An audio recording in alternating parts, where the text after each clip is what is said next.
These are three things I recommend everybody does in order to get ahead in any field of work that you are in. These are soft skills, and many times we ignore soft skills because we're so focused on the hard skills. In fact, what I've seen over the course of my 16 plus year career in corporate, startup, small business, etc., is that those that know how to lean into their soft skills are the ones that get ahead. Now, this is not to discount hard skills. Yes, we're going to need to understand some quantitative things in order for you to succeed at your role. So for example, if you are an engineer, coding is a non-negotiable. But if you want to be a CTO, knowing how to communicate needs, how to gather your team, how to get them to work well is a soft skill. And that is what helps you ascend to those higher executive roles. So what are the three things that I usually advise to my mentees? Number one, use your personality. Lean into your personality. That is an asset. Yes, many people can do the same jobs, but no one can do it like you and with the energy that you bring to it. There are many people that succeed alone on their charm, and that is also a skill, is knowing when to pull out those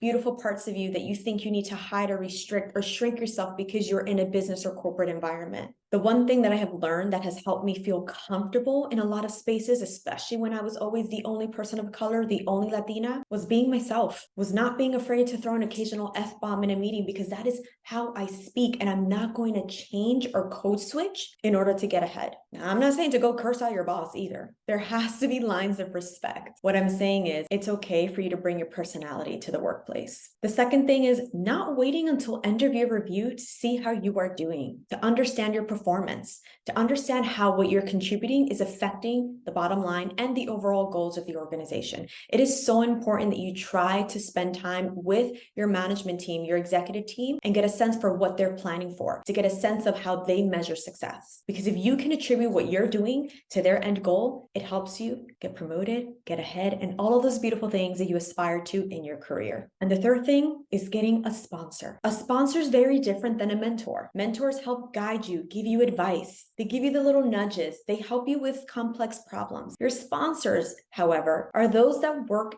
in your current organization or have direct ties and or influence in your organization. And they actually advocate on your behalf. Sponsors take a much greater risk than a mentor. A mentor gives advice. It is on you to do something with that advice. A sponsor is in those closed door meetings advocating for you, telling the executive board, letting HR know that you deserve a raise, you deserve a promotion, you deserve to be part of that leadership track. Finding a sponsor doesn't happen overnight either. The way that I found my sponsor was through a lot of networking. And in some occasions, taking extra assignments just so that I can get to know the people that I admire a little bit better. I hope you find these career tips helpful. And if you have any other questions about the workplace, how to get ahead in life, and how to show up as your authentic self, let me know. Bye for now.